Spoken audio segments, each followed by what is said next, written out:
Hi, thank you for your interest and attention. Thank you as well to the organizers of the AMPS Lisbon Livable Cities Conference.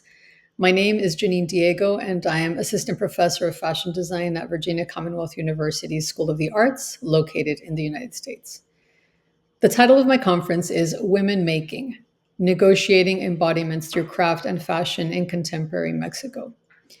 I will be presenting preliminary results of case studies involving both young women from traditional indigenous communities engaged in textile craft and young urban craftivists that have occupied Mexico City's public spaces as of late.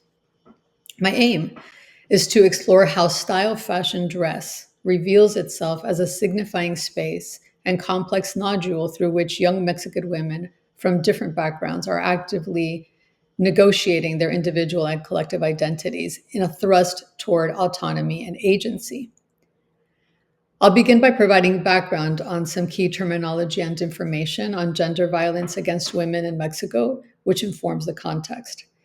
I'll immediately proceed to talk about feminist craftivism in Mexico City, comparing and contrasting it with traditional textile craftswomen in rural areas, focusing on self-making and agency. Throughout this presentation, I will use the term style fashion dress as opposed to just fashion, reflecting the deliberate choice to highlight the instrumentality of agency and self-making, positing the style fashion dress space as one of creative embodiments and autonomy. I'll also refer to craftivism on repeated occasions, a term and practice that combines craft, activism, and public art. Despite its long historical roots in movements such as the Gandhian anti-colonial resistance and in the industrialization's arts and crafts movement, it differs from these in its combination with elements of social or digital engagement as part of a proactive effort to bring attention to issues of social, political, and environmental justice. Radical acts of craftivism have surfaced throughout the world in recent times as a path toward awareness and political agency, engendering a movement that has had a particular resonance among young urban women in Mexico City. It's important to start by providing some context about gender violence against women. Mexico is among the most dangerous places in Latin America to be a woman. Despite governmental systems put into place with the alleged aim of protecting them, women are often re-victimized and within these very systems and by the status quo, whether in life or in death. Since at least the early 2000s, actions and protests that have been taking place throughout Mexico as well as other countries around the world. Even before the Me Too movement, Mexico saw its own in 2016 with the hashtag Mi Primer Acoso, or my first sexual harassment. In August of 2019, inspired by and potentialized by the global Me Too movement, Mexican women took to the streets by the thousands, summoned by the viral hashtag No me cuidan, me violan, or they don't care for me, they rape me. Broadly covered by the mainstream media, more often than not villainized the movement by focusing on isolated cases of vandalism. The protests simultaneously created a space of solidarity and empathy among women and generated a dispute about the civility or the incivility of the women who participated. Since then, every March 8th, marking International Women's Day, marches are held throughout the country, drawing tens of thousands of women. Mexican women understood that their demands for inclusion, solidarity, and civil membership can only happen by altering the social order. The visibility generated by both social and conventional media coverage, social media, I should say, and conventional media coverage, whether these villainized or supported the movement, caused its scope to reach virtually every corner of the country, including areas inhabited by original peoples that largely maintain their deep-seated patriarchal traditions. So it is that in an already precarious economy, Mexican women were disproportionately impacted by unemployment during the COVID pandemic, forcing many of them back into situations of domestic violence and cutting off access to support or to work opportunities. Within this context, and vis-a-vis societal and governmental negligence, And additionally, propelled by the March 8th protests, craftivist markets began to pop up in many of Mexico City's public squares. Groups of mostly young women gathered on weekends to sell DIY and secondhand items, mainly clothing and accessories. Their goal went beyond economics, however, focusing on building solidarity and mutual protection. Stalls featured pink and purple posters with protest slogans and images of ovaries and vaginas challenging conservative societal norms.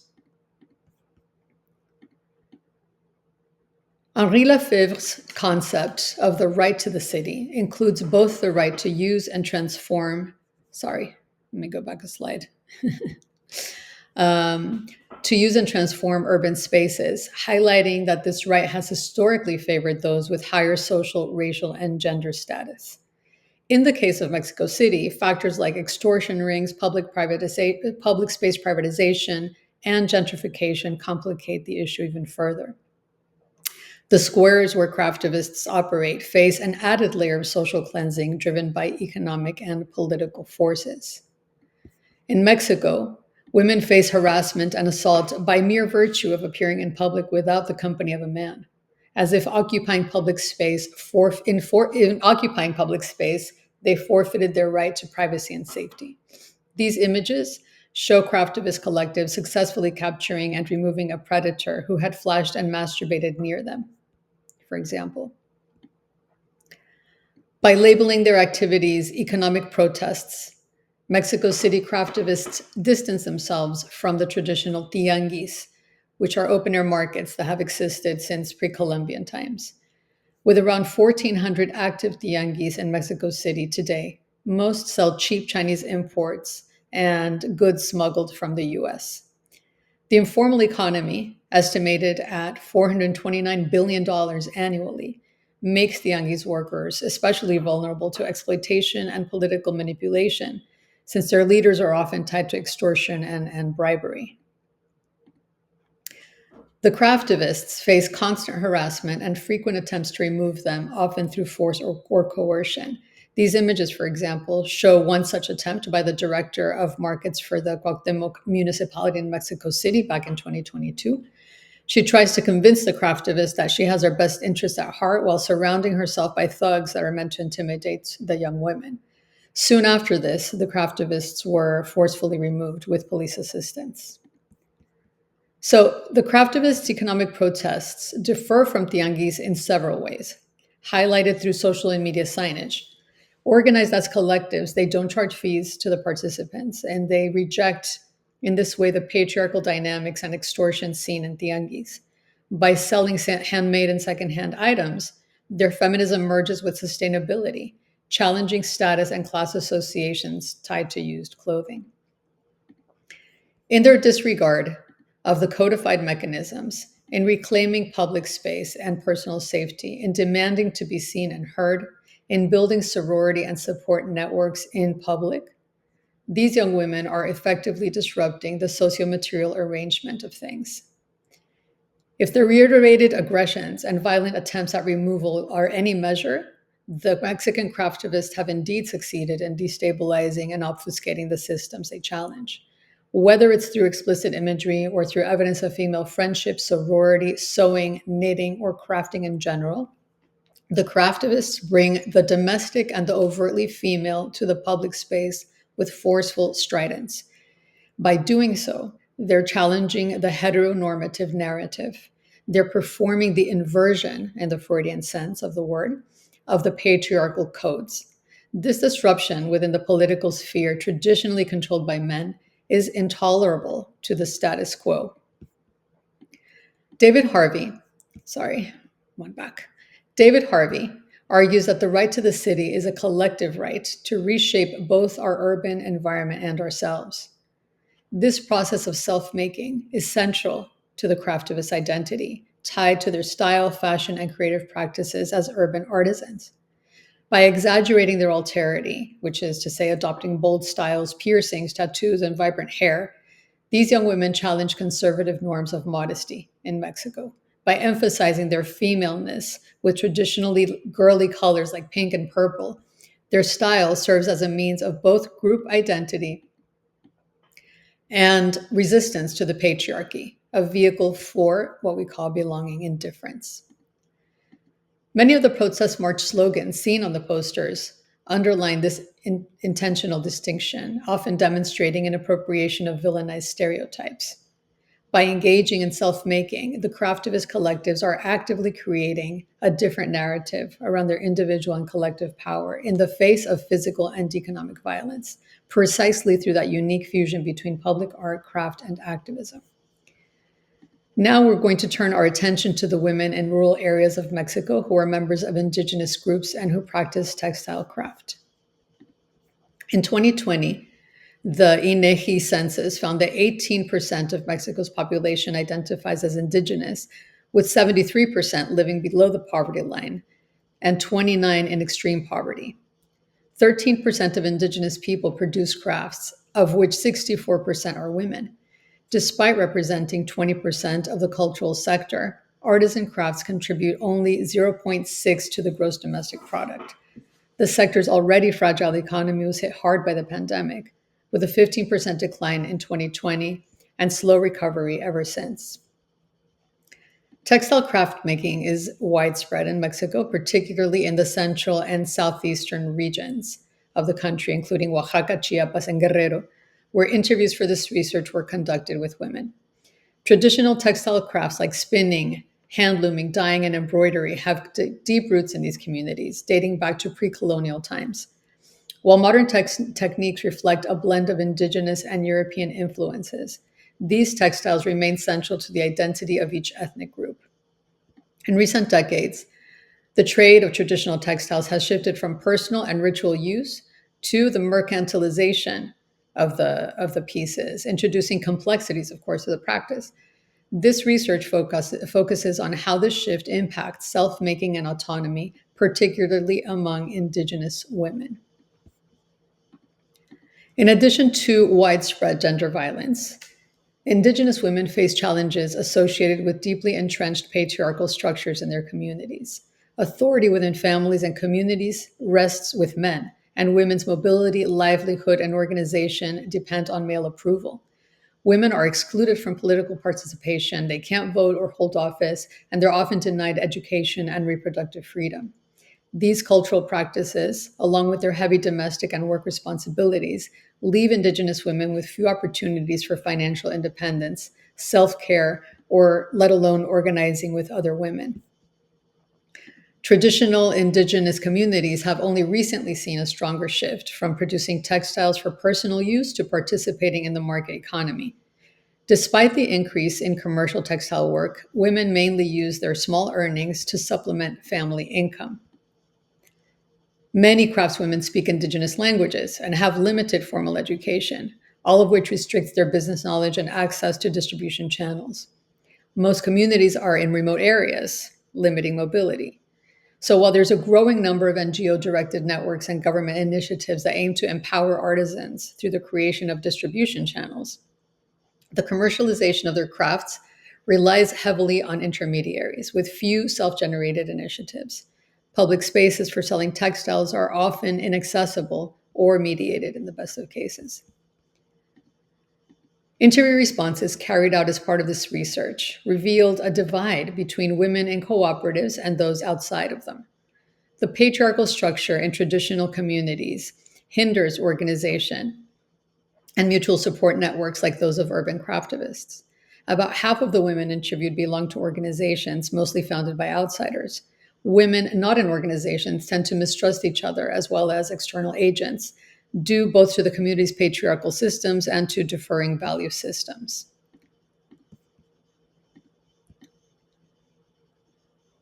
Feminist movements and protest activities, as mentioned earlier, have reached remote Indigenous communities, raising awareness around issues like femicide.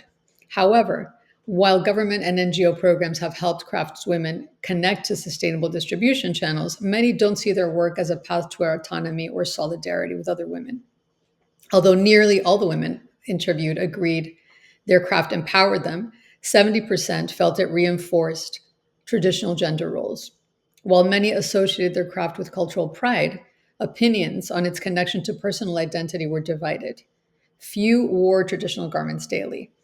This suggests that while their craft seems to foster cultural pride, it's still tied to patriarchal structures that limit individual autonomy and self esteem. Women outside formal collectives showed little connection between their craft and collective empowerment. When asked about their daughters' futures, most of the Indigenous women interviewed or surveyed were unsure about wanting them to follow their own lifestyles. While most hoped their daughters would honor the heritage of textile craft, few explicitly wished for them to continue these practices. The contradiction between women's pride in their textile craft and the ambivalence. Sorry, I think I'm on the wrong slide. Forgive me. The contradiction between women's pride in their textile craft and their ambivalence about passing it on to their daughters suggests societal pressure to idealize heritage. In cases where women pursued higher education and returned to their communities, their responses reflected a greater autonomy. And here are some quotes from interviews with these women. So, an initial analysis of the role of design innovation as a path toward the disruption of the socio-material arrangement, or even as an avenue toward creative autonomy and self-expression, shows that innovation as a value in itself, as held perhaps by the urban craftivists, operates in a rather different manner among indigenous textile artisans. While there are some emblematic examples, such as Vida Nueva in Teotitlán del Valle, Oaxaca, or Flores de la Llanura in Guerrero, among other initiatives, that have, in effect, managed to disrupt the arrangement by creating their own collectives explicitly dedicated to women's empowerment and to the struggle against gender violence, it's worth noting that this aim is not necessarily expressed in design innovation as something that steers away from traditional forms. While this analysis merits a broader scope and further examination, which I hope to perform soon, at this point, it's safe to suggest that the form that disruption takes on has more to do with appropriation than with innovation within the style, fashion, dress space. Linking back to the beginning of this presentation, where we mentioned the importance of acknowledging the complex systems within fashion where material, social, cultural, and economic processes intersect. It would seem that the Indigenous women that have become involved with this type of work and struggle have focused as much on the appropriation of the means to produce and distribute without mediation as on claiming the right to the textile vocabulary, the motifs, for example, and to do so without patriarchal consent or mediation. This includes cultural appropriation by the broader fashion system and the geopolitical dynamics of power dynamics of copyright. The fact that they don't seem as concerned with innovation in design signals a difference in value systems when compared to the urban craftivists that don't belong to indigenous ethnic groups, while it also suggests a foundational difference around the ownership of a cultural heritage and of an aesthetic lexicon and how this agency is both expressed and used. Some final thoughts. In post-pandemic times, and as a result of COVID's impact on the livelihood of Mexican women, groups of young urban feminists who engage in craftivism in public spaces have sprouted throughout the metropolitan area's public squares. Generally speaking, these highly politicized young women have adopted strident modes of dressing that stand in deliberate opposition to conservative middle-class codifications around modesty and good behavior. In the face of societal and governmental negligence toward the safety, integrity, and economic dignity of women, craftivist activities are centered around empowerment, solidarity, and the reclaiming of a collective body, actively engaged in remaking the city itself.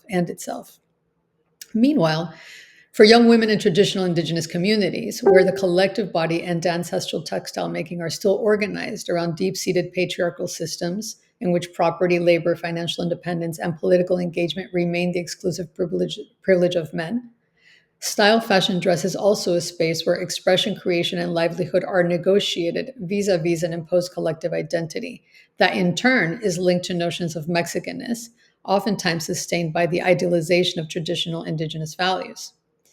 This research seems to suggest, however, that for women of indigenous Mexican communities, their path toward autonomy, self-determination, and self-making through textile craft is not linked to design innovation, all of which reflects a different set of values when compared to urban craftivists. While one might be tempted to conclude that design innovation would be a final frontier in the disruption of the socio-material arrangement for indigenous women, The ways in which demands for inclusion, solidarity, and civil membership are met differ, insofar as value systems hinged upon the ownership of a cultural identity are different between those two groups. The women of the indigenous collectives are fully aware of the intangible cultural heritage that belongs to their ethnic groups, and the right to that ownership seems to be at the center of their activities, more so than on the importance of individualist creative pursuits, such as design innovation. Well, this brings us to the end of this presentation. Thank you so much for your time and attention.